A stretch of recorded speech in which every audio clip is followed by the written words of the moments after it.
Hello, everyone, and welcome to Blogging Theology. My name is Paul Williams.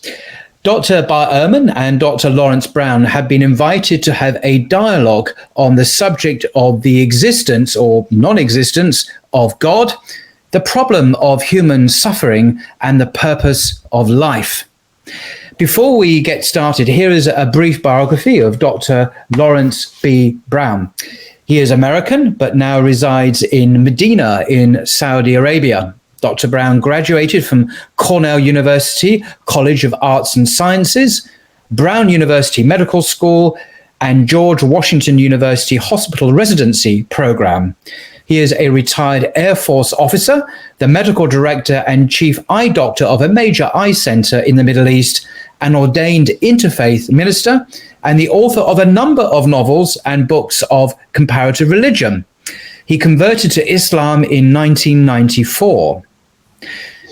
I'm sure most of our viewers will know who Dr. Ehrman is, but in case some do not, Dr. Bart Ehrman is an American New Testament scholar focusing on textual criticism of the New Testament, the historical Jesus, and the origins and development of early Christianity.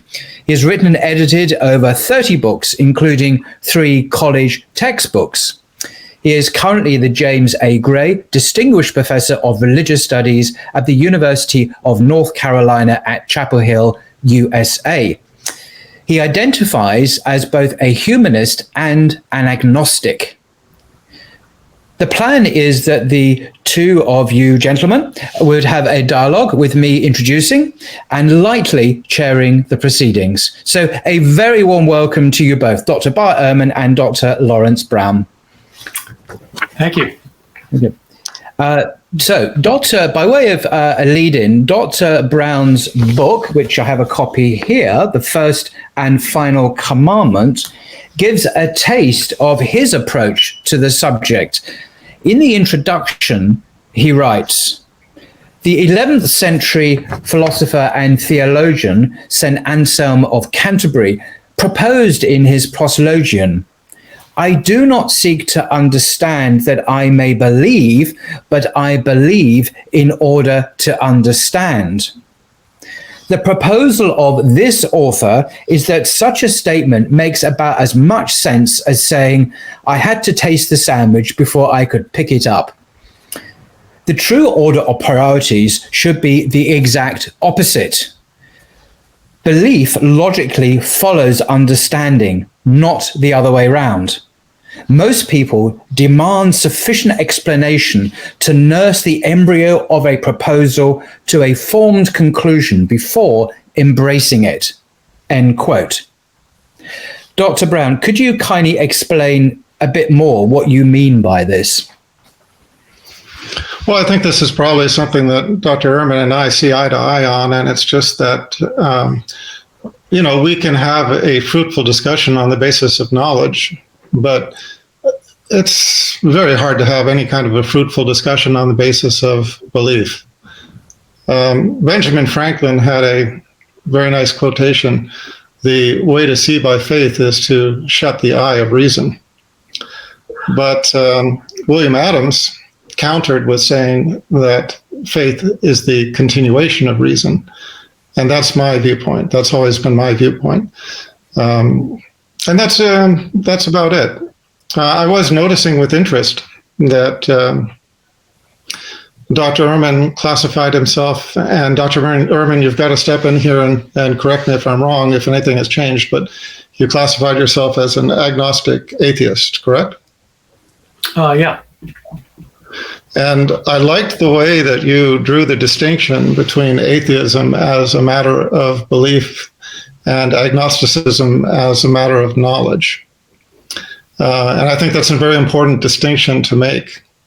The ability to say your beliefs, but then at the end of the day, say that you could be right, you could be wrong. Yeah, when I grew up in a faith community, and I myself was a very conservative Christian for many years. I was a conservative evangelical for a long time, and I ended up, leaving the faith. Obviously, when I left the faith, I thought what most people, I think, probably think, which is that agnostic and atheists are 2 degrees of the same thing. So an agnostic is somebody who says they don't know if there's a God, and an atheist is somebody who says there is no God.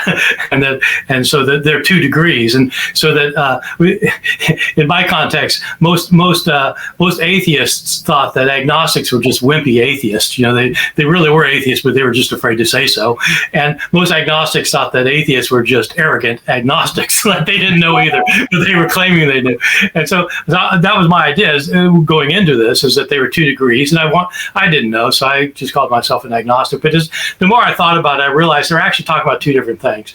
Agnosticism, as you point out, it comes from the Greek word gnosis, which means knowledge. Agnostic is not knowing. And so if somebody asks me, is there a superior divine being in the universe? I don't know. How would I know? I'm a peon. I wouldn't know. But if somebody asks me, do you believe?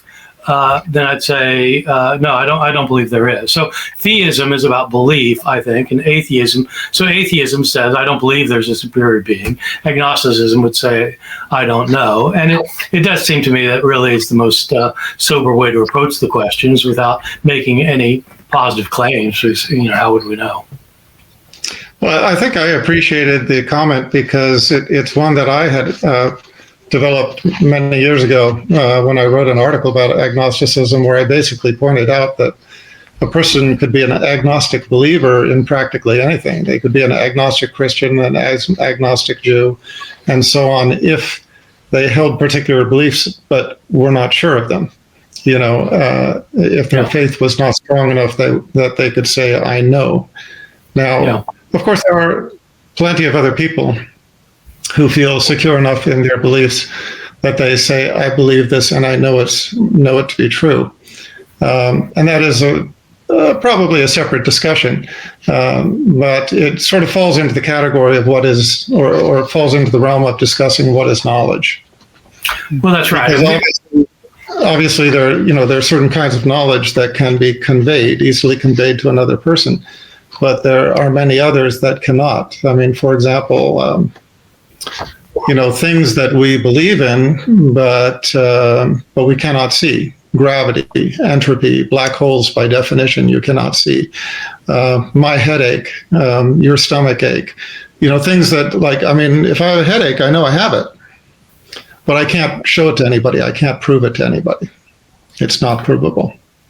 But I'm just not bogged down in this, because actually the thing that I wanted to kind of just say was that I was sort of amazed by the fact that you and I had very opposite pathways that in some respects intersected in the middle. Because I started out atheist and became a believer. You started out a believer, evangelical Christian, and became atheist. And the midpoint of our 2 paths, where we intersected, going in opposite directions, it would seem, was in coming to appreciate the ungodly errors and inconsistencies in the Bible. And I kind of wanted to just toss out what happened to me and then ask you to share your story, if you don't mind, because I think it would be interesting to me, but probably also to the viewers.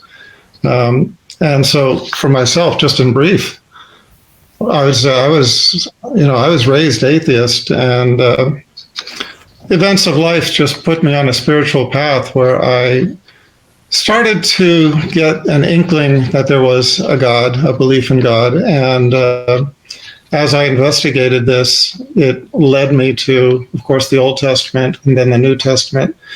And as I discovered as I said, the ungodly errors and inconsistencies in the Bible, I still held on to a core belief that, no, I still believe that there is a God, and I still believe in the chain of prophethood, and I still believe that there's sense to the continuity in the chain of revelation. And the more I researched, the more I became convinced that the Old Testament was predicting 3 prophets to follow. 2 of them I could account for, John the Baptist and Jesus Christ, and that left a 3rd that I could not account for. And then when I studied the New Testament, I encountered what I believe to be clear predictors of a final prophet to follow as well. So I was searching for that final prophet, and that led me to investigating Islam and looking for the final prophet and the final revelation. I think the key to me was holding on to those core beliefs and also holding on to the belief that an all-merciful God would not leave mankind without clear guidance. And so I was looking for that clear guidance. And I always wondered, in your case, was it more a matter that you were raised sort of seeing the Bible as the be-all and end-all of revelation? So when you found the ungodly errors and inconsistencies, that kind of knocked the faith out of you? Or was there something else to it? If you don't mind sharing. No, I'm happy to share. I will say, though, that I'm a little bit surprised by the way you're mapping out your progress, because I thought at the beginning you were saying that it's not faith seeking understanding, but understanding seeking faith. But it does sound to me like really at the heart of what your search was a basic faith that you were trying to understand better, leading you to think that there are three prophets. I myself don't have faith, and so I would not look to the Bible to find out what predictions are going to be fulfilled, because I don't think the Bible is predicting what's going to be fulfilled, and I don't see a reason to think that. So if we start out with reason rather than faith, I don't quite understand how you get to where you got. But let me tell you my story first, and we can get to that if you want to. I wasn't raised believing in the infallibility of the Bible. I was raised in the Episcopal Church, and we were a fairly liberal Episcopalian family. It wasn't until I was a mid-teenager, 15-year-old, that I became an evangelical born-again Christian. And at that point, I did begin to believe that the Bible was the infallible Word of God. And I would have been quite happy with the kind of search that you're talking about now, where you search the Bible for what it's predicting, and then you see what it predicts, and then you believe it. But you already have a kind of an inherent belief that the Bible is directing you someplace. And as a secularist now, I don't have that belief at all. But I do have to say that my leaving the faith really was not related to my understanding that the Bible had errors in it. I'd been a hardcore conservative evangelical for years when I went off to graduate school, and I learned Greek so I could read the New Testament in Greek, and I learned Hebrew so I could read the Old Testament in Hebrew, and I learned other ancient languages and did a lot of research. It was my life. I was a graduate student studying biblical studies, and I came to realize that there are, in fact, mistakes in the Bible. There are contradictions and historical mistakes and scientific errors. And so I came to realize all that. But that isn't what led me away from the faith. I remained a Christian for many years after that. I started teaching in the position I'm in now at Chapel Hill, University of North Carolina. I'm still a church-going Christian. I taught adult education, and so what ended up leading me away from the faith was unrelated to any of that. It was the problem of suffering in the world, which is, I think, something you probably want to talk about. It's a long story. I don't want to take up all the time by telling my story, but the basic line is I got to a point where I no longer could believe that there's a powerful God who is a God of love, who is in control of this world, given the horrible, horrible state of things that many people experience. I just didn't believe. I came to a point where I read what everybody said. I read all what the biblical scholars said, what the theologians said, what the philosophers said. I read, I thought, I talked. I just got to a point where I just didn't believe it anymore. And so I still don't. I don't think that I don't believe in God or Allah or anybody. I don't think there's supernatural beings in the universe. And so I'm not a believer. But it's not because of the errors in the Bible. Yeah, your initial observation is an interesting one, and I will answer it because for me, the knowledge to me came in the form of a personal knowledge on the level of something that a person experiences individually. As I said, I can't convince you that I have a headache. I remember I had this orthopedic surgeon who worked in the hospital I worked in, and he told me that he always used to think that people who were complaining of back pain were just gold bricking, that they were just, they were just doing it to get disability and so on and so forth. Until after years of being an orthopedic surgeon, he got back pain. And so, it's, I fall in the category of the atheist who, you know the old saying, there are no atheists in a foxhole. So I had a dramatic experience in my life where, for the first time in my life, I realized I was not in control of the situation. And even as an atheist, I prayed, but I prayed the typical sort of atheist prayer. Oh God, if there is a God, I need help. So, if you help me and guide me, I will follow. And I would say it was at that moment that certainty entered my heart and has just built since that time. But this did not happen in a vacuum of other evidences. One of the things that helped to ease me along this path is that I just met in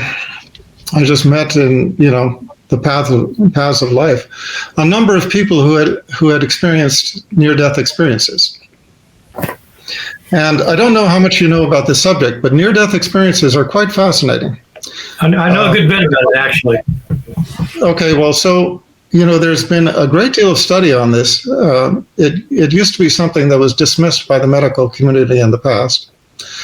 It used to be believed that these were the machinations of an ischemic brain. The brain robbed of oxygen would give the replaying of the life's events, the seeing the light at the end of the tunnel, the ethereal images and the pleasant feeling and so on, that all of this was something sort of conjurings of an ischemic brain. But as this experience became more recognized and more validated, more people started coming out and talking about it. And some fascinating things have developed.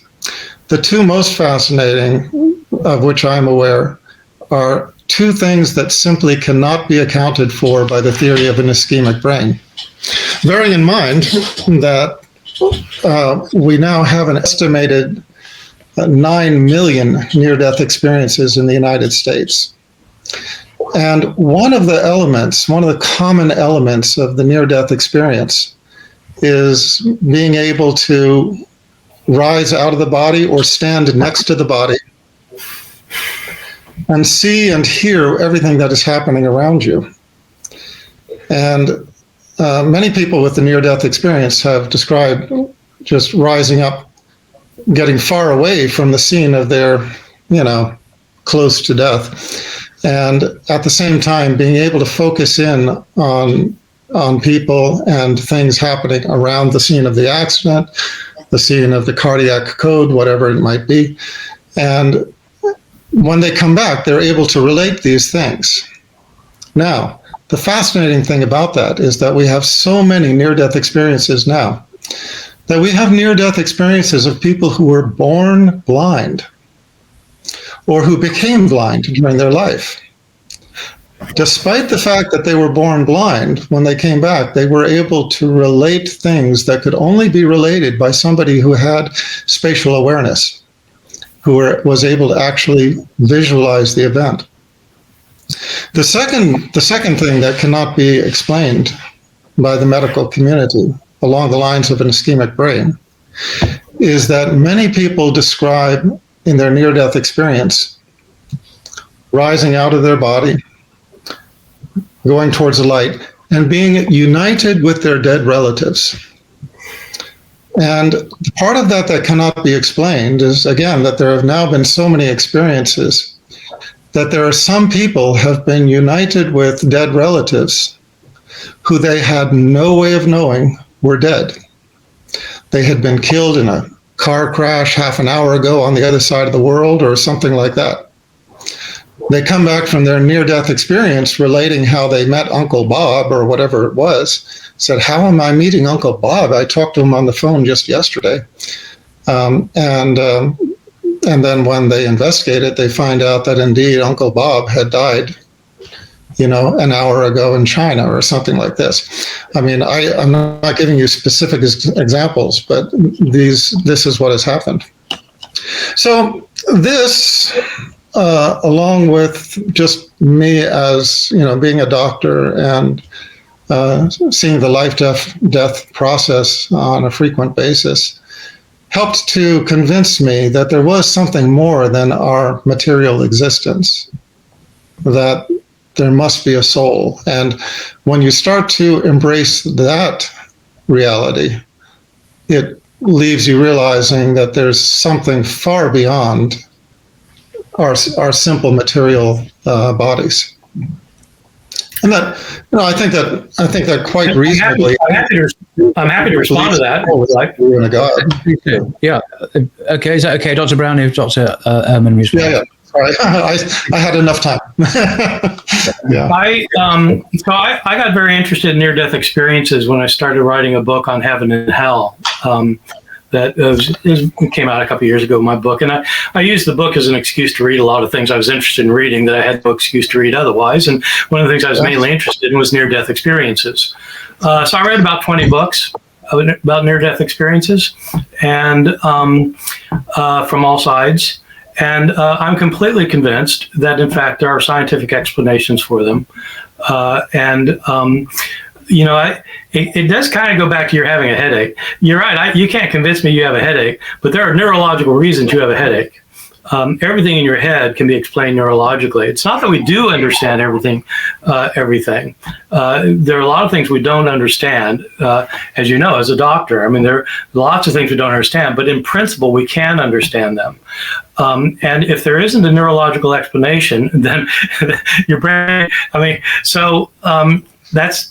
I am a hardcore, I'm not a scientist the way you are, you're a doctor, but I think if you actually read the scientific literature on near-death experiences, then the anecdotal evidence that you're citing is no longer very persuasive. You cannot base scientific judgment on anecdotal evidence, what people claim to happen. There have been scientific experiments for example, of out-of-body experiences, where they tested it. And it doesn't happen. I mean, it doesn't happen the way these people say it does. And if anybody wants to contact, I'm happy to give them bibliography, although they don't need bibliography from me. Just look it up. And if you want to see, I'll just give you, some examples of things. I mean, there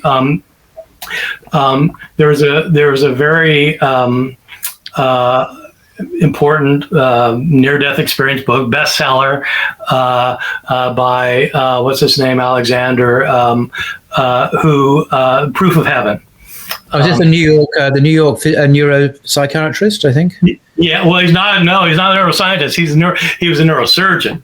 And part of the problem, He didn't, even Alexander, I think, he didn't seem to know much about the neurology. That was the problem, because neurologists reviewed his book and said, the mistakes he makes about neurology, it was really quite astounding. And including Oliver Sacks, who had the most amazing article in The Atlantic that just shows that this person really did not know what he was talking about, just about the brain. But everybody was convinced. Everybody thought, well, this is great. A neurosurgeon, had a near-death experience, and the way he describes it, oh my God, But it's not only that. It's not only that neuroscientists have a lot to say about this and can explain a lot of this, but also it's that you can look at cross-cultural studies that are very interesting. Because the cross-cultural studies tell you a lot about how much this is being manufactured out of the brain, because it depends what culture you're in for what kind of experience you have. Well, how does that, so what's that all about? Anyway, I do know about near-death experiences. I do not consider anecdotal evidence to be evidence. And I think that it's a proclivity to believe that allows people to be accepting of this kind of anecdotal evidence, because they're inclined that way anyway. But you will not find scientific evidence for this kind of claim. Well, I don't agree with that, and I'd refer you to a book which is called The Science of Near-Death Experiences by John C. Hagen. Yeah, I've read it. I mean, he has some anecdotes in there, of course. Yes. but while at the same time, you see a list of elements that definitely could be cultural, could be things dreamed up by the brain. The point that he makes is that the one thing that he highlights that the brain could not imagine is the one that I mentioned. Blind patients, born blind, returning to describe scenes that require spatial awareness and basically the ability to see. And you might want to read some reviews in that book. But in any case, look, let's not get bogged down in this, because there will be people who believe in this and others who do not. Oh no, absolutely. There are going to be people who believe in it. My point, though, is that when you begin by saying you're going to approach things through knowledge, I thought that meant like scientific knowledge, not stories that people tell. There's a big difference, and the stories may be true, they may not be true, but for me, I'm just saying that it's not convincing to me that people describe experiences. I've heard people describe. Could I just ask, just for clarification? So, sorry, if there are people who are born blind, known to be born blind, who have these experiences, perceiving, having spatial awareness, observing things, and accurately reporting them after their NDE, what explanation could there be within your paradigm of the brain that could explain that? Within my paradigm of the brain? Yes, your understanding, perhaps your naturalistic understanding, how would that be explained? We don't know everything about the brain. And if we knew everything about the brain, we could answer a question like that. But I mean, neuroscientists don't have any. I mean, we don't know how you've got 100 billion neurons in there, trillions of synapses. We don't know how the thing works. There are all sorts of things about the brain we don't. So I'm not saying that I have an explanation, but I'm saying that in principle there's an explanation, and that it's just like we couldn't explain why lightning happened for most of the human race. But it would not have been appropriate for us to say, therefore God must be sending it. Right. So the explanation, you say that there must be a naturalistic explanation, but there could also be there is a naturalistic explanation for everything. There could also be other kinds of explanation, obviously. Yeah. Okay. But I'm saying is you can't invoke the supernatural because you don't understand something. You can't say that you don't understand why there's earthquakes and therefore God did it. And you can't say that you can't understand what's happening in this occasion. It's simply an observed phenomenon without having certain brain powers, unless because we don't know how the brain works. Okay. You can't compare these things. This is not. We're not talking about the same sort of thing here. I mean, earthquakes and lightning and so on. We can figure those out. We've only been able to explain them for the last 200 years. So you can't invoke the supernatural for something you can't explain because there's no other explanation. You can't say, well, we can't explain it because the brain can't do that. Well, it's like saying you can't say that lightning can't happen because we know that climate can't make it happen. We only began knowing that 200 years ago. Okay, Dr. Brown, how do you respond to this point? It's just a supernatural explanation, and that a person born blind, having his ND, accurately describing all these things, can be explained purely on naturalistic grounds, ultimately, in principle. I want one other point before he answers that, which is I want to see the scientific evidence that happens rather than anecdotes. Well, scientific evidence rather than anecdotes. Well, again, I mean, this falls into the category of, how do you prove your headache? I mean, you can do an EEG and it will not prove a headache. Dr. Brown, we know that possible if someone encountered this, would they be able to prove it for what they were saying and doing? Sorry.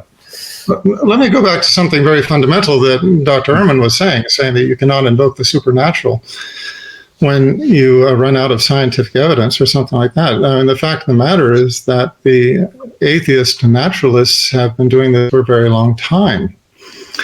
I mean, look, at the very most fundamental level, we get into the question of where everything came from.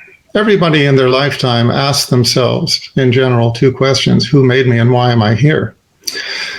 Now, the creationist, of course, says everything came from God. And the atheists say, well, who made this God? Who made that God? And then they say, well, who made God? And they say, you can't answer that. Well, turnabout is fair play. The creationists can ask the atheist, well, where did everything come from? And they refer back to a singularity that exploded into a big bang. And we know where everything went from there. So everything is from the singularity, the Big Bang, and evolution. Okay, fine. Where did the singularity come from? Again, they cannot say. According to the most accepted view of the Big Bang, the Penrose-Hawking model of the singularity, prior to the singularity, there was no matter, no energy, no time, and no space. Not even the space that nothingness could exist in existed. Nothing existed. So where did the singularity come from? You get into a position where either answer is as good as the other.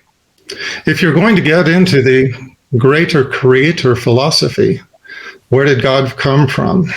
Must have been created by a higher power. Well then, where did that come from? A higher power. You get into yes. I'm happy the to same thing. The same thing.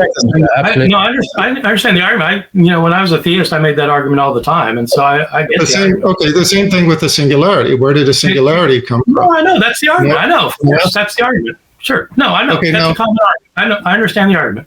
So let me ask you, Dr. Brown.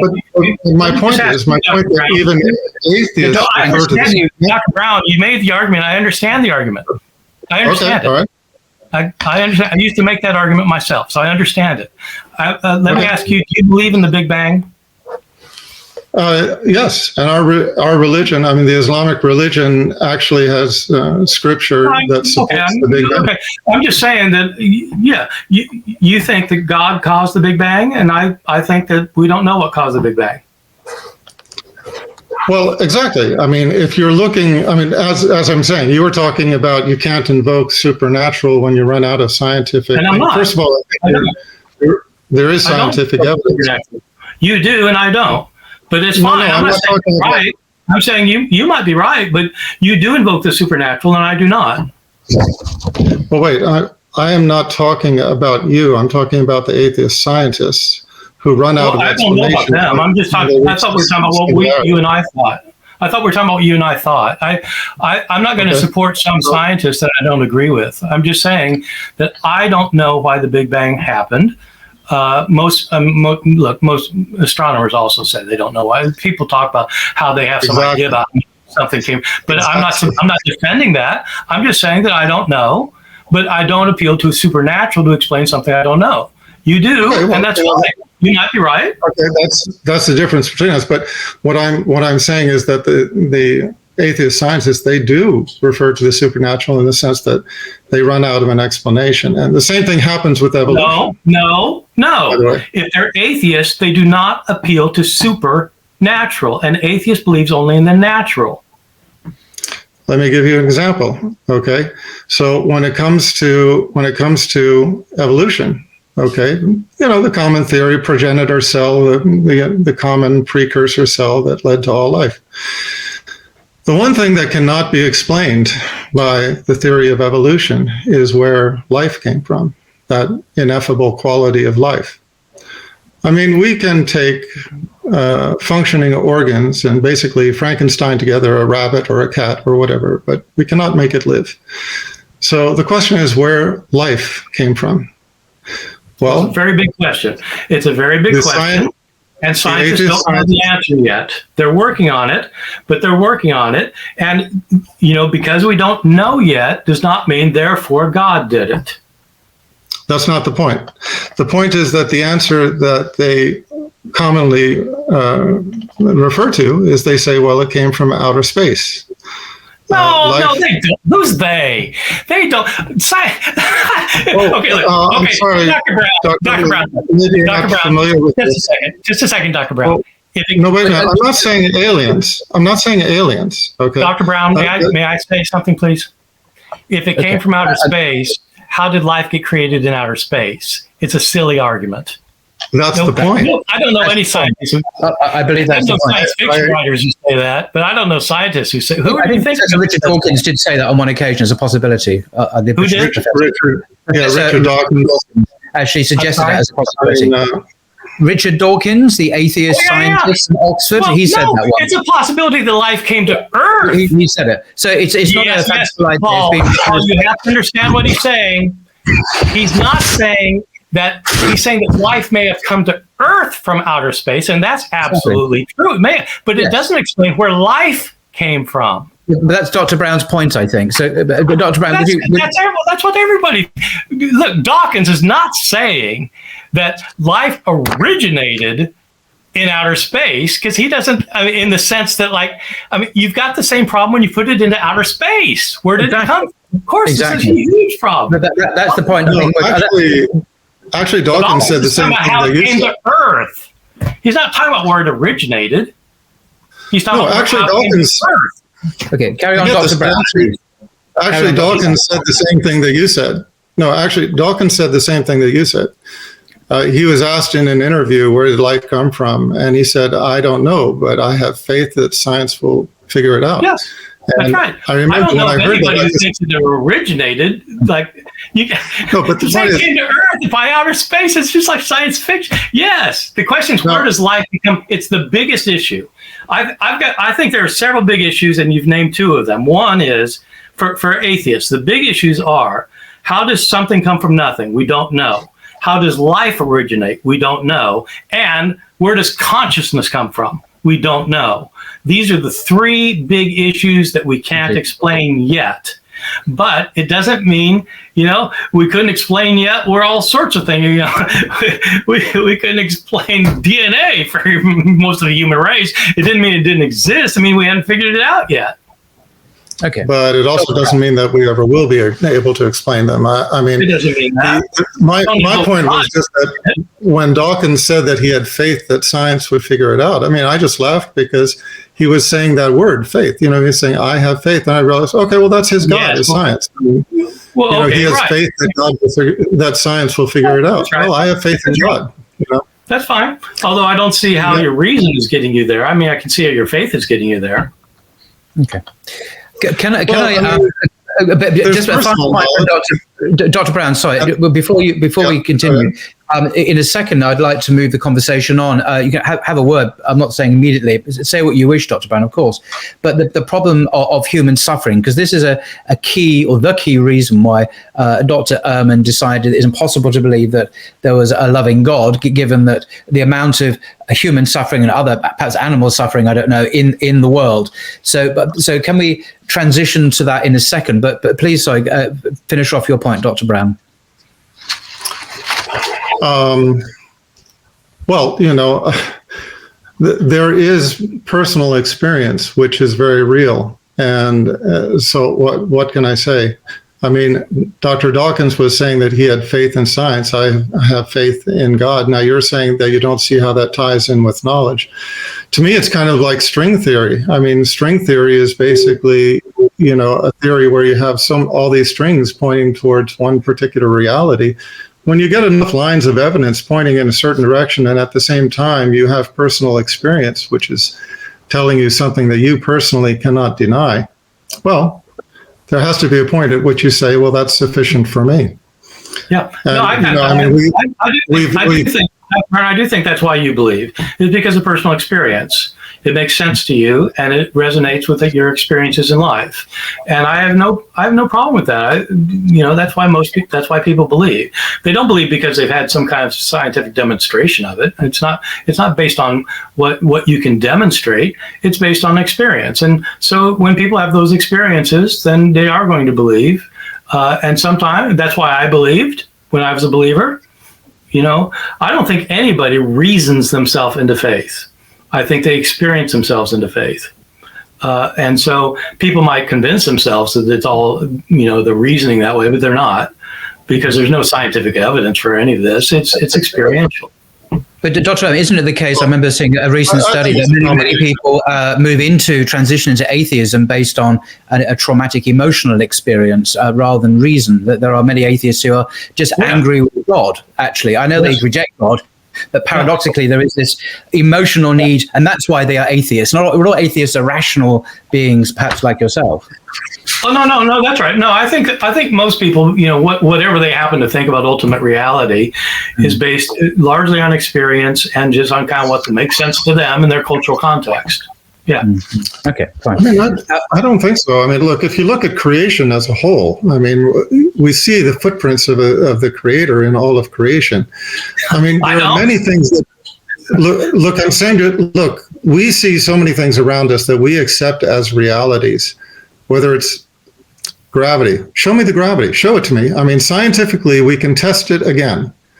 And this thing still drops to the ground. And so we say the evidence is in favor of gravity, but it's not something we can see, have, or hold, or demonstrate to another person. I don't understand why you think that. I understand why you think knowledge is all sense-based. Why do you think saying there are many concrete realities that we accept on the basis of evidence, but you cannot prove that particular thing. Who has ever seen a black hole? It's impossible by definition. It depends what you mean by proof. Dr. Brown, it depends what you mean by proof. If your idea of proof is sense experience, then you're correct. You can't touch gravity or see it. You also can't touch or see the square root of 9. It doesn't mean that the square root of 9 is not 3. It is 3, and you can prove it. But you prove it mathematically. You don't prove it through sense experience. To say that you can't prove gravity because you can't experience it, because you can't see it or hear it or feel it, actually you can feel it, by the way, but because you can't base it on sense experience. And of course, as a doctor, you know this, that there are all sorts of things that are proved that aren't proved through sense experience or through experience at all. They're proved through mathematical formulae. Correct, but there are also a lot of things that we accept that are not, they're proven to a confidence interval, but they are not proven absolutely. I mean, that's what scientific research is all about. Yeah, that's why it's a theory of gravity. I mean, it's a theory. Exactly. I've got my students who say, well, evolution is just a theory. I say, yeah, well, gravity is just a theory. But I mean, how many times have you seen it gone wrong? Okay, well, Dr. Brown, one of the serious challenges in Dr. Ehrman's view to even the existence of a loving God is the problem of human suffering. What does Islam have to say on this subject? Is it a problem for Islam? And if so, how are we to think about it? I think that, of course, this is a question, an issue that has been brought up among the religious forever, as far as I know. But I think it all comes back to the purpose of life. What is each person's concept of the purpose of life? Is it that we're supposed to have paradise on earth? I mean, who promised that? Who defined the purpose of our life as being that? As opposed to this life being a testing ground where the worthy are sorted from the unworthy. Look, there's no denying that there's a great deal of pain and suffering in our worldly life. But what we don't see is what follows that. And that's something that, of course, if you believe in an afterlife, you cannot see. I mean, there are all kinds of different ways of saying this, and some of them are rather pat answers, which I think Dr. Ehrman and I both are probably not comfortable with, like the old saying that, the one who God loves dies young. Well, okay, that's maybe a way of mollifying yourself to accept the tragedies of life. But I think another way of looking at it is just that you have to sort of question, what's the alternative? Is the alternative to make paradise on earth? If that is the reason for our existing, for us just to have the party of our lives, there will always be somebody suffering a tragedy, because there will always be somebody who has less than somebody else. Even if it is that everybody's driving a BMW and this person is driving a lesser car. And if that is the scale that you're looking at, that will be measured as a tragedy if there's nothing else to build on. I'm just, look, to put it into a framework that I think we all can understand, what's the purpose of education? Dr. Ehrman, you're an educator. You obviously know the purpose of education. It's to impart useful knowledge and to help people to think in critical ways that will lead to improvement in the human condition over time. What's the purpose of a job? It's to produce useful products. A family is to have a cohesive unit that forms a beneficial sector of society. What's the purpose of a society? Same thing, is to have a construct that in some way improves the human condition. You can't have any of these things without some pain, some suffering, some work, some effort.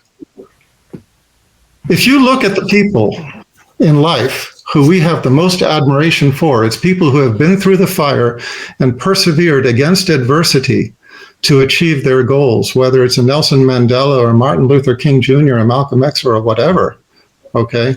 They are people who have persevered against adversity to achieve their higher purpose.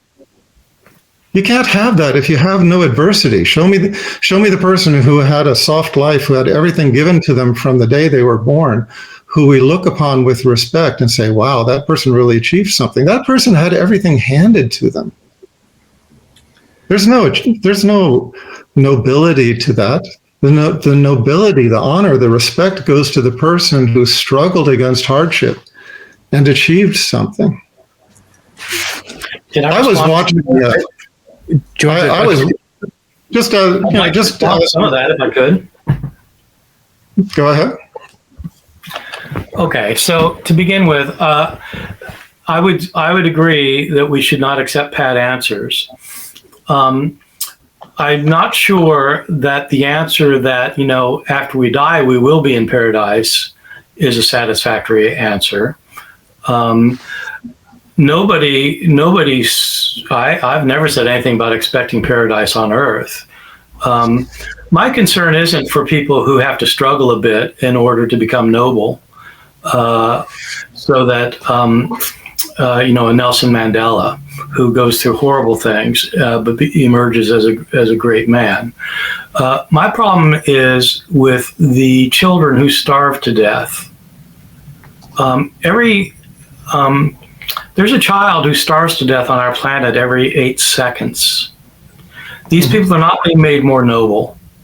They're not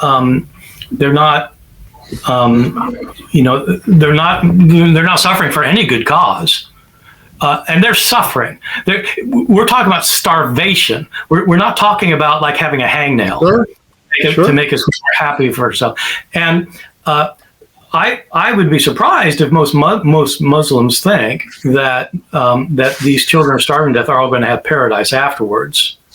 If you do think they're going to have paradise afterwards, then all you've done is you've transferred the paradise on earth to paradise somewhere else. And so I don't see why that's any less of a pat answer.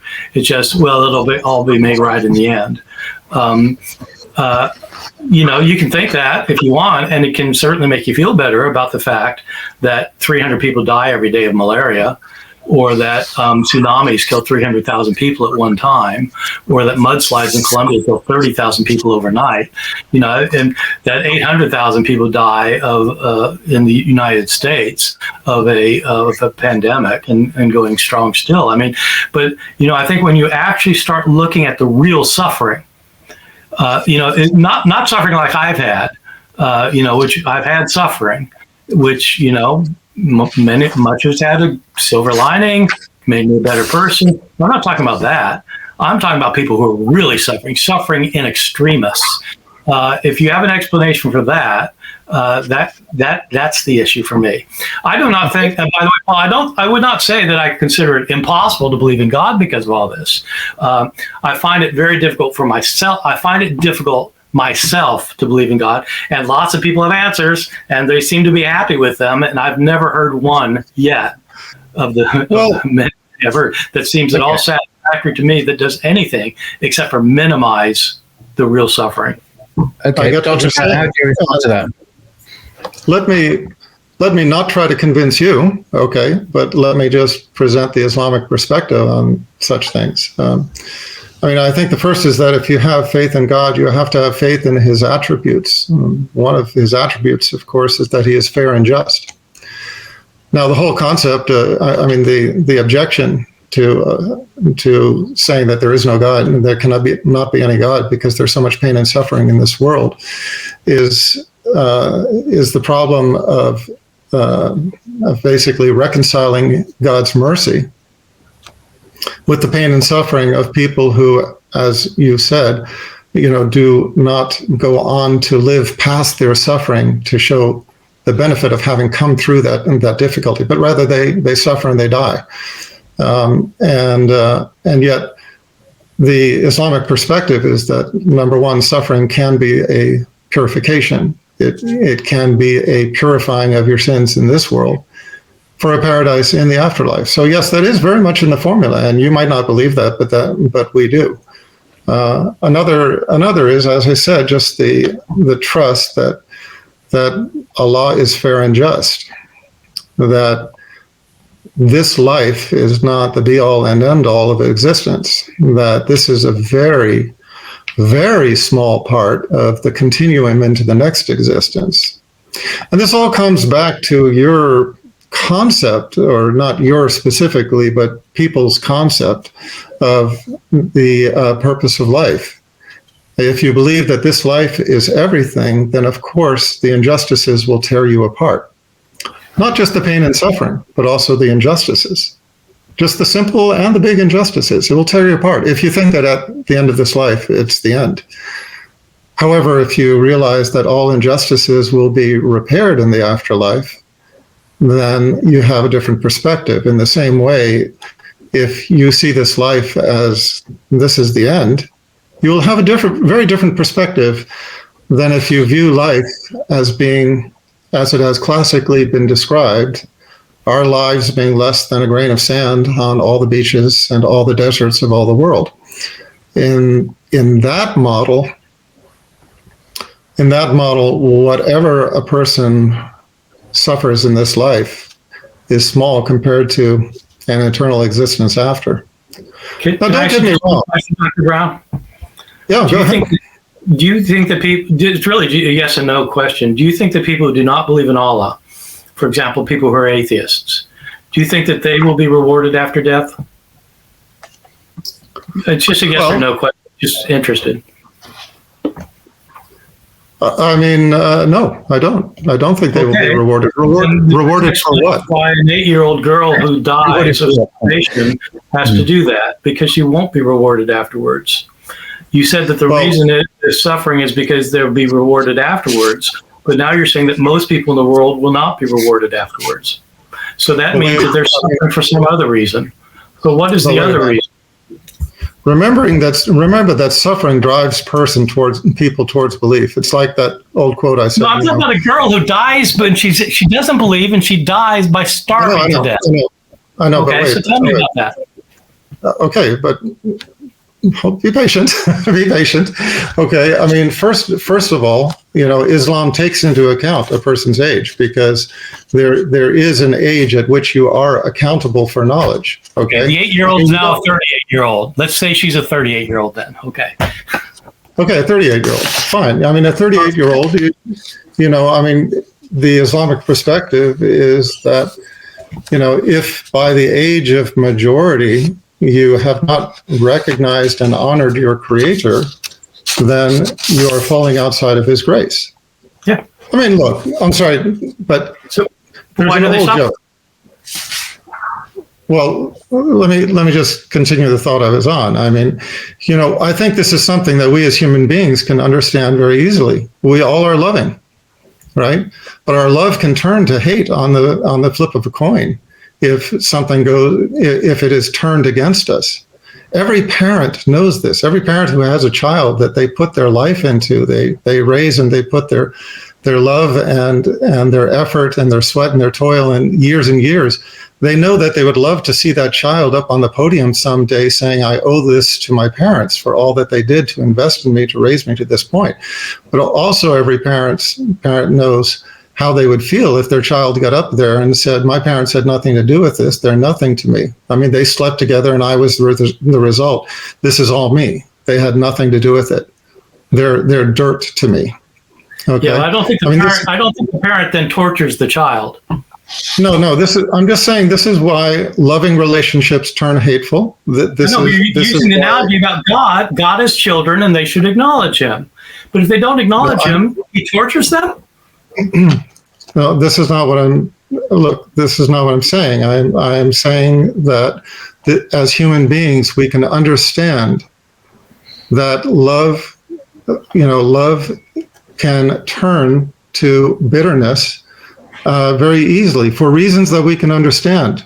Now, it's all fine to say that God is all loving and all merciful. Yes, but what about the elements of His creation who do not recognize Him, who do not honor Him? Is it your sense that those elements are the ones who suffer? That the ones who don't acknowledge Him are the ones who suffer, and that those who do acknowledge Him don't suffer? Because if that's not your view, then you still have to explain why the innocent suffer. Suffering brings people to recognition of their Creator. I mean, let's not forget that part of the formula. Dr. Brown, you are not saying that people who are starving to death all of a sudden begin to believe in Allah. You're surely not saying that. I'm saying that people turn to God in times of hardship, yes. Many people don't. The majority of people who starve to death are really, really suffering, and they're not thinking, oh, now I'm going to start believing in Allah. It just doesn't happen that way. So you can turn your blind eye to suffering. You can turn a blind eye to it and say, look, okay, well, we don't know why, or they'll have paradise afterwards, or maybe they're getting what they want, or, they rejected God, so God's rejecting them. But I'm sorry, I do not see these as acceptable answers for why there's such massive starvation and horrible deaths in the world. I just don't see it. Well, that's for you. You don't see it, and other people do. I mean, suffering is part of our worldly existence. I mean, yes. You start out by saying that you are going to start with reason, not with faith, and I want to know your reasons for the suffering. That makes sense. What are your reasons? Not everything makes human sense. I mean, one of the fallacies, I'm sorry, look, I was an atheist for 35 years, okay? One of the reasons I turned away from atheism was because I became very disillusioned by the level of arrogance among most scientific atheists, because they feel like if they cannot figure it out with their human mind, then it must not be real, or it must not make sense to them. I mean, who are we really? We're human beings, yes, and we have a mind, yes. But what is that compared to? If your paradigm of the universe is a creator of such magnificence and power as to have created this entire universe in all of its intricacies and so on, I mean, what arrogance for us to presume that we understand His design. Okay, it's perfect. That's perfectly fine, Dr. Brown. But I do want to point out, I mean, you surely see the contradiction. You started out by insisting that it's not faith seeking understanding. It's understanding seeking faith. And that reason is what led you to faith. Now you're saying you have the faith, but you don't know the reason. You don't know the reason for the biggest problem we have. Why is there suffering? And you're saying you just have to trust God. That's faith seeking understanding, which is just what you said you were opposed to. Okay, you can hold me to account for that, but my argument is that the things that I'm saying do make sense. I mean, look, you're saying you're agnostic. I mean, T.H. Huxley had a saying that all truth in the end is only common sense clarified. Okay, it's common sense, not scientific knowledge. I mean, it's common sense that a child at an age of minority is not expected to make the same decisions as a person with a mature mind. Islam does not expect that these children are going to be held accountable for whether they die Muslim at the age of 6 months or even 6 years. But an adult is expected to have figured it out by the time that they become 12 or 14 or 16 or whatever is the age of majority. Okay, but you do realize that the vast majority of the human race have not accepted Allah. And so, Sorry? and you do accept the fact that most people of age in the world, the vast majority of the human race, does not accept Allah. And in your view, then you're kind of left up a creek when you have to deal with the problem of suffering. When 300,000 people are killed by a tsunami, I'm just trying to understand why you think there's a God behind that. Or what I'm trying to understand what you fair say enough. reasons for it. I want to know what your reasons are. But look, Dr. Ehrman, this is not a game of numbers. I mean, it's not like, you know. I'm talking about 300,000 individuals, people with lives who are killed. No, that's not what I'm saying. That's not what I'm saying. I mean, there were periods where there were prophets who only gathered one or two people to follow them. I mean, look how many people followed Noah, if you believe the story. Okay, this is not a game of numbers. It's not like majority rules. No, right? but you're talking. But having said that, let me say this. Let me just say this, okay? I gave the example earlier of, I was asking, what's the purpose of education? What's the purpose of a job, family, society? All right? Pain and suffering is not evidence against a God, it's evidence of a God. Why? Why? Because everybody knows, education was the first one I mentioned. Everybody knows that education is stressful, it's painful. There are students on ulcer medication. There are students who have committed suicide over the stresses of their education. The stresses of the education are evidence of the existence of a teacher who is grading them, who is holding them to task, holding them to participation, to tests, and to evaluation that is going to shape their future. Same thing for a job. The suffering that people have on the job, right? The productivity that is expected of them, their performance on the job. That's the evidence of what? That's the evidence of a boss who is, again, holding them to task for their performance. And if they don't meet the performance, they're what? Fired. Family, the same thing. You know, you want to be a productive member of the family. You don't want to be a deadbeat. Society. At the same time, in all of these examples, the people at the lower element of the system, they don't get to write the rules. The students don't write the exams. The employees don't write their job descriptions and performance expectations. The members of society do not write international law. Okay, great. And yet when it comes to this, we expect that, human beings say, oh, well, I should be able to dictate to God how he runs the show. No, I'm not dictating to God at all. But I mean, if this is your analogy, that God to humans is like the teacher to students, or the employer is to employees, and God's the one who writes the rules, then your God, who's writing the rules, is creating massive starvation because that's his rule. And, he writes the rules. And the fact that there's massive starvation proves that there's a God who's in control of the world, in your view. And if your God is the God who creates the suffering, then no, I'm not interested in believing in him. Well, that's an individual choice. But what I am saying is you do want to believe in him. You want to believe in a God who's creating massive suffering, and the massive suffering shows you that this God is true. Oh, okay. No. Okay. No, what can I tell you? Not at all. Whoa. No, wait. Dr. Ehrman, not at all. Not at all. That I want to believe in God. No. Wanting to believe in a God who does these things and believing in a God who does these things are different. The wanting to believe in God is the state of believing in a creator because it makes sense, okay? All right, but that doesn't mean that I, only accept him within the framework of what is appealing to me. It's like saying, okay, God, I believe I'll only believe you if you run your business the way I like. No. Or the way it makes sense to me. Right. And if you don't run it in ways I understand. I'm sure we have to move on, Dr. Brown, but I have to say that I'm not saying that you want to believe in a God who creates the suffering. I'm saying that you do believe in a God who creates the suffering. And you've just expressed it very well, that it's like a teacher, that a student commits suicide because the teacher is so hard on them. And that's what your God is like.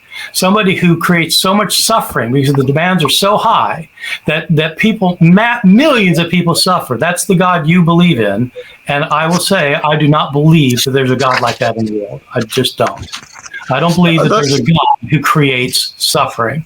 And a God who creates suffering so that some people, the ones who happen to believe in Allah, are going to have a paradise afterwards and everyone else not. I just don't believe in that.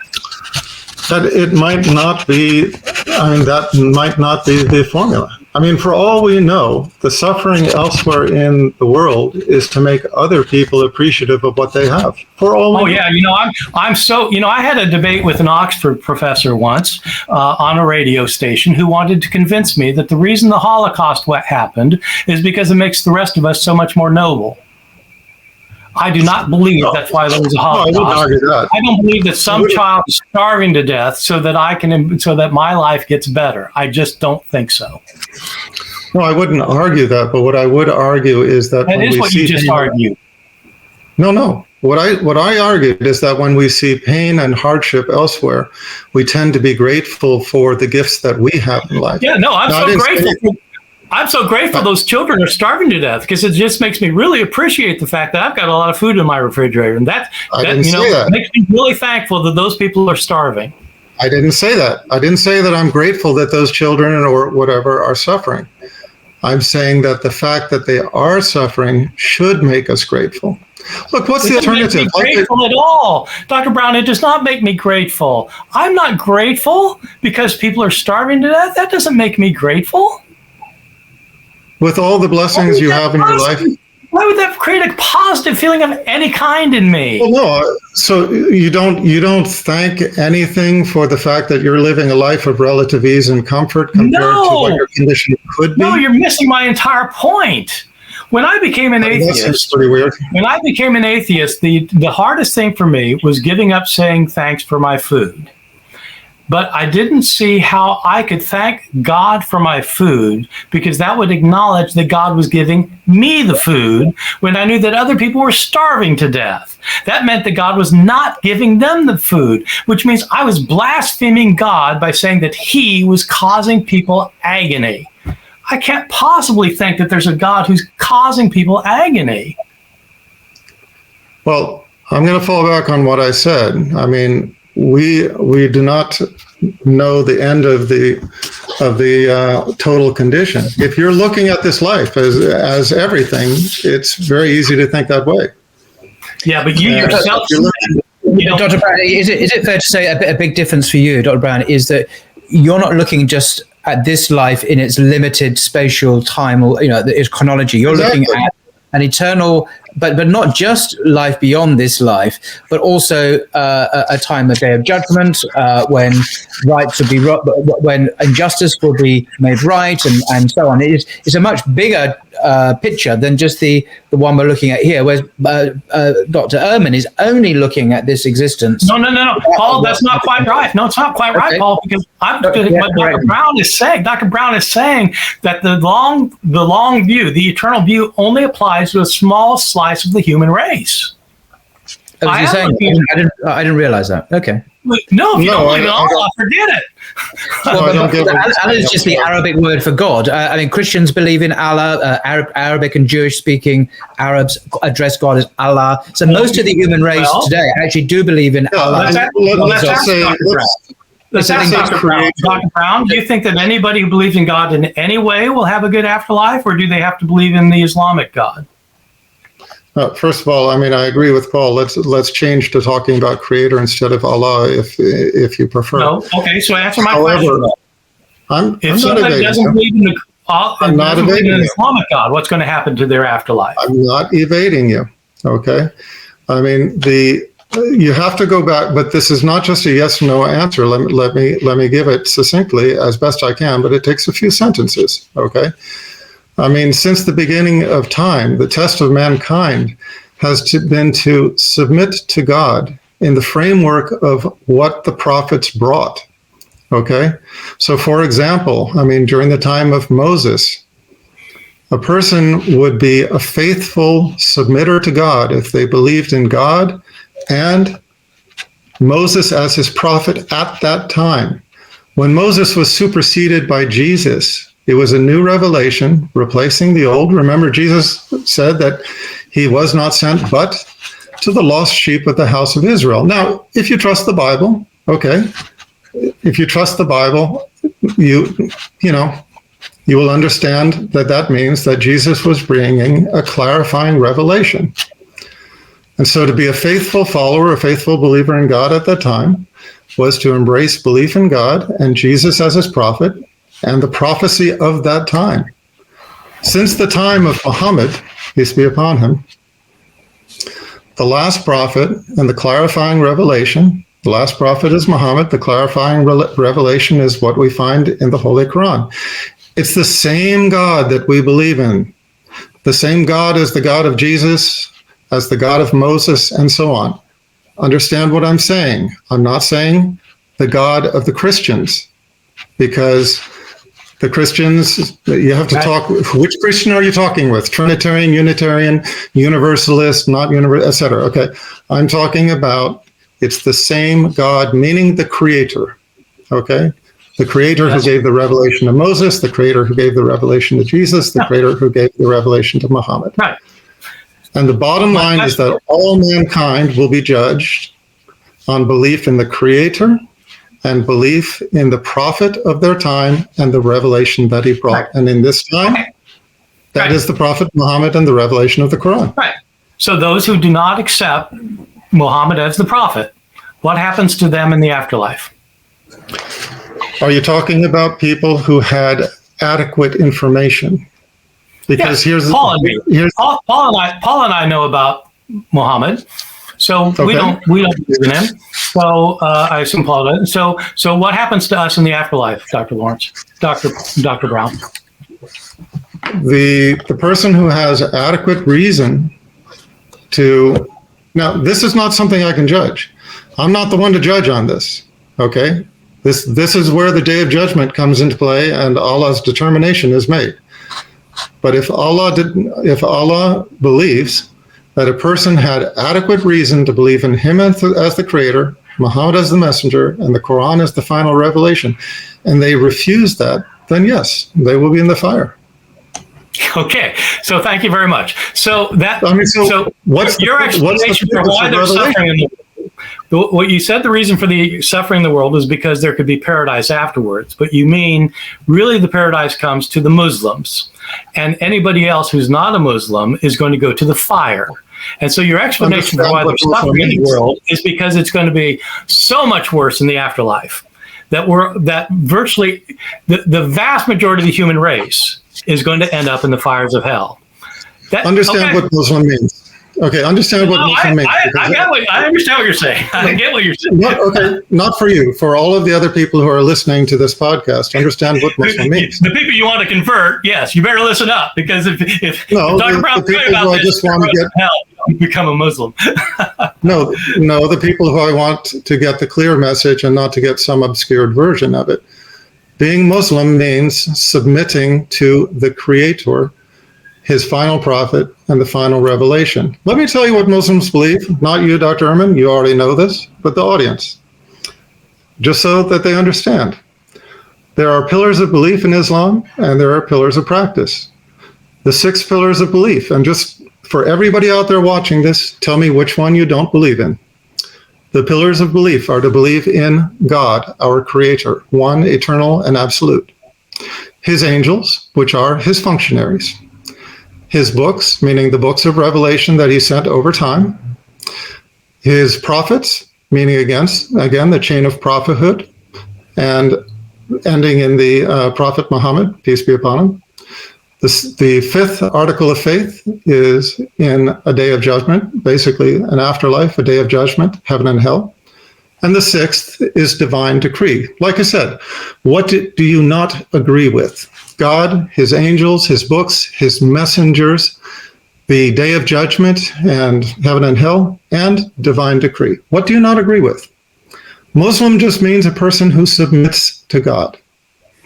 Are you there or not? Okay, now, so Dr. Ehrman, obviously you do not believe in God, so you cross out the very first one of those. Okay, so Dr. Brown, I didn't know this was going to be an evangelistic rally. I thought we were going to have a discussion. Well, no, you made it this way when you started saying you're trying to convert people to Islam. Conversation in this direction. I'm sorry. You're trying to convert people to Islam, which is fine if that's what you want to do. But I thought we were going to have an intellectual discussion about things, and I could. As you know well, we could get 10 representatives of various faiths who could list the things that you have to believe you're going to go to hell. I've got, just within a mile of me, I have people who are Mormons, who are Jehovah's Witnesses, who are fundamentalist Christians, and they could all list the things, and all of them think that if you don't agree with this list, you're going to go to hell. So, it's not like Pascal's wager. Exactly. It's not like Pascal's wager. You either believe or you don't believe, and so so I don't understand where that kind of conversation gets us. Other than if you don't agree with my persuasion, you're going to roast in hell forever. Dr. Ehrman, you pressed me into a corner. You have to expect this. I mean, my best answer to what you were saying. My best answer about the existence of suffering is basically taken from the Quran. And it's basically that Allah tells us that if He gave people things in abundance, it would lead to sins, transgression, and tyranny. And this is something we know about human beings. You give them too much, and they become neglectful of their Creator. They become arrogant, and they turn to sins and transgressions. Look at the celebrities, look at the nouveau rich, look at so many people who are given too much, and look at their lifestyles and what they turn to. I can read the Bible. You and I, Dr. Brown, are well fed. And, God, if the whole thing is that God would give people too much, then they would live sinful lives. At least He could have given people enough so they didn't starve to death. You and I are not in that boat. So lucky us. God must really love us.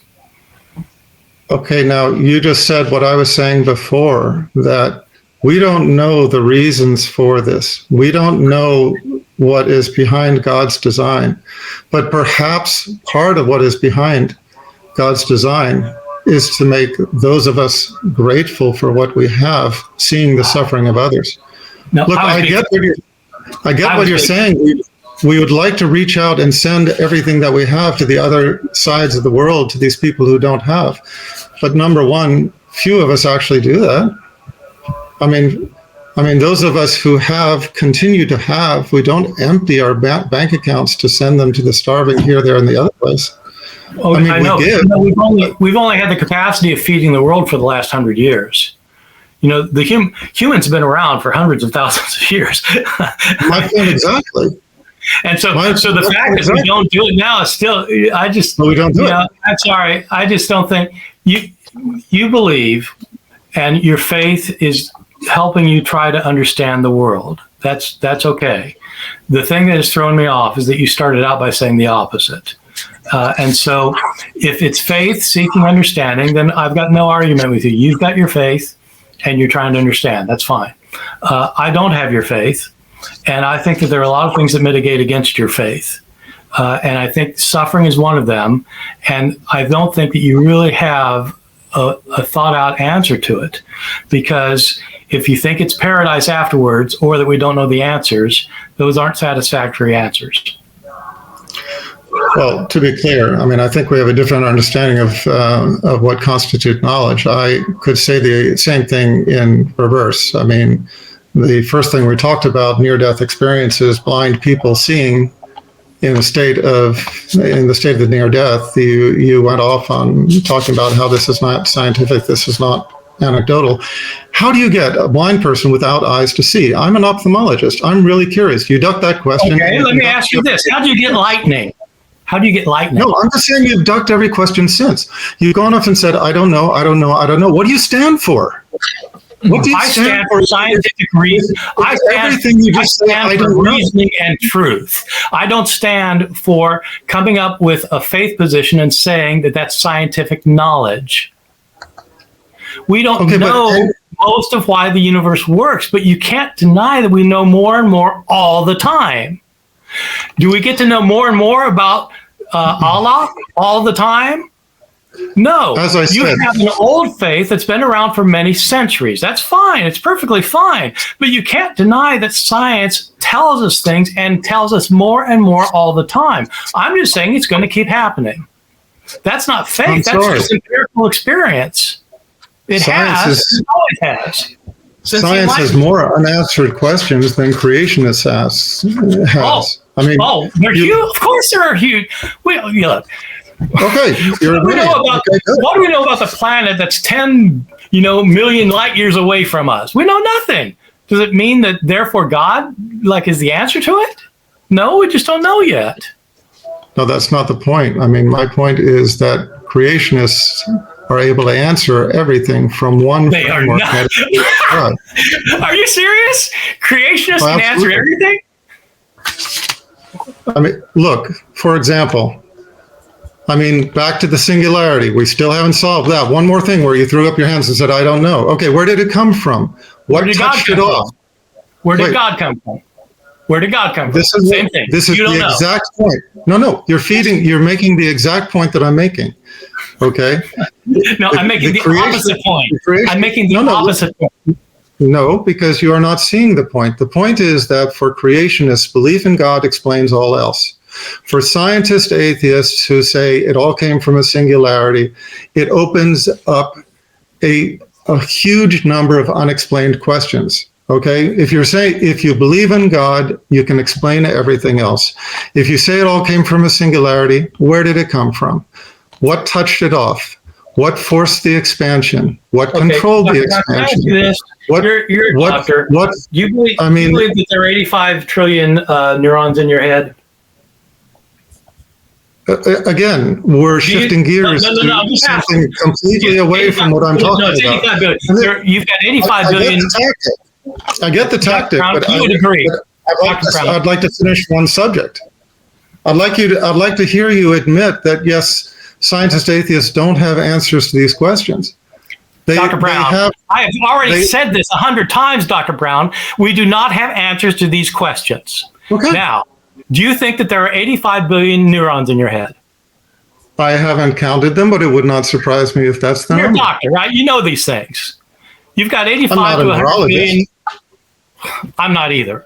You have 85. Okay, so let me ask you this. How do those neurons work? Well, okay, how many neurons are in the optic nerve? And that's my specialty. Just tell me.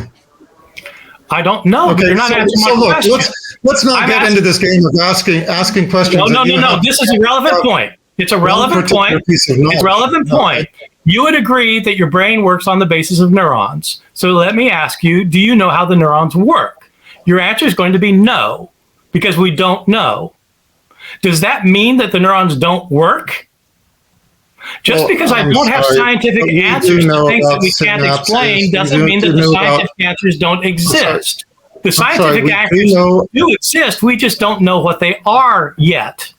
And so it's silly to say that since I can't explain the singularity, the only explanation is God. It's like saying, I don't know how the neurons work, and so the only explanation is God. You don't think that. That's not the point. The point is don't act as if we have answers that we don't have. I don't act as if. Are you listening to me? We don't know these answers. Are you hearing that? We don't know. Wait, not only that, but don't contradict your own principles. Okay, the fundamental laws of thermodynamics, there are only three. Okay, the first is conservation of energy, which is violated by the concept that the singularity came from nothing. The second is entropy. Do you understand that the laws of thermodynamics began with the Big Bang? You understand the laws of physics began with that, right? The Big Bang was not governed by laws of physics. No, that was a convenient cop-out that was adopted as soon as this argument was shown. The moment somebody said, you are contradicting your own theories, then they said, in that case, we will say that these laws only started with the Big Bang. How many astrophysicists have you actually read?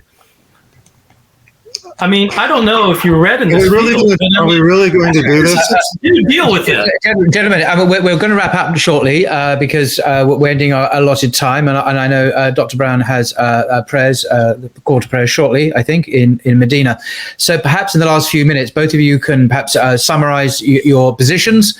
First, Dr. Ehrman, and then we'll leave the last word to Dr. Brown, if that's all right. So just a couple, 2 or 3 minutes each. Thank you. That's fine. Yeah. My view is that people have faith for a variety of reasons, Yep. And the reasons are typically experiential. They've been raised in a certain way. They've been raised atheist, or they've been raised Muslim, or they've been raised Christian. They've been raised Jewish. They've been raised in a certain way, and they have certain experiences that confirm those understandings. And I have no objection at all to anybody being Muslim or Christian or Jewish or anything else. When it comes to me personally, I think that there are problems with especially with monotheistic beliefs that believe that there's a God who created the world and who sustains the world and who answers prayer, who intervenes in the world.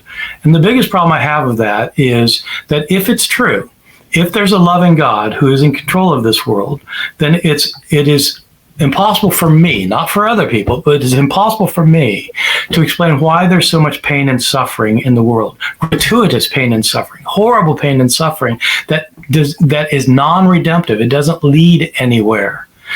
And so if people want to believe that there's a God anyway, and that their belief in God is right, and that if you don't agree with them, you've got a different view of God or no God at all, that you're going to roast in hell, then I've got nothing to say to that, because it just means that the ways of reasoning that we have to do with everything else in our world, science, technology, economy, politics, culture, the reasoning we use everywhere else doesn't apply to this field. And so if somebody wants to think of that, that's fine. People who don't agree with that would say, well, it's actually not the most rational way to go. So I have no problem with people believing, but I don't believe because of this issue of suffering. That was great. Thank you so much, Dr. Ehrman. Dr. Lawrence Brown, just a few final words from yourself, please. Well, I mean, I think my point is basically clear. I think that disavowing God on the basis of the presence of pain or suffering in the world is basically to presume that we can design creation better than him, or that how he conducts his creation has to meet with our approval. The only plausible purpose of life that I can imagine is to distinguish worthy human beings from unworthy. Life is a test, and the purpose of life is to pass that test, not to fail it. And I would read a quote from the Quran, and this is a translation of the meaning of the Quran in English. We send the messengers only to give good news and to warn. So those who believe and mend their lives, upon them shall be no fear, nor shall they grieve. But those who reject our signs, punishment shall touch them, for they shall not cease from transgressing. And that's from 6:48 through 49. And secondly, quote, whatever of good reaches you is from Allah, but whatever of evil befalls you, it is from yourself. And that's 479. It's difficult, perhaps, to put that in the context of a suffering child, but children are not held responsible for their deeds. And we do not get to see whether that child is supported from a position of suffering to a position of beatitude, paradise, basically. To question God on the basis of his design of creation is inappropriate. It is not our purpose for existence. Our purpose for existence is to recognize him and to serve and worship him. And that's my summary. Okay, thank you so much. Well, thank you to you both, Dr. Bart Ehrman and Dr. Lawrence Brown, for all your many comments and contributions there. And thank you to the viewers as well. do leave some comments below what you think about the respective contributions from the two doctors. And thank you both, Dr. Ehrman and Dr. Brown, for your time. So we'll end it there. And if you're happy for it to go out as it is, I'll get it up as soon as possible. So thank you both very much. Until next time. All right. Thank you. Okay, thank you.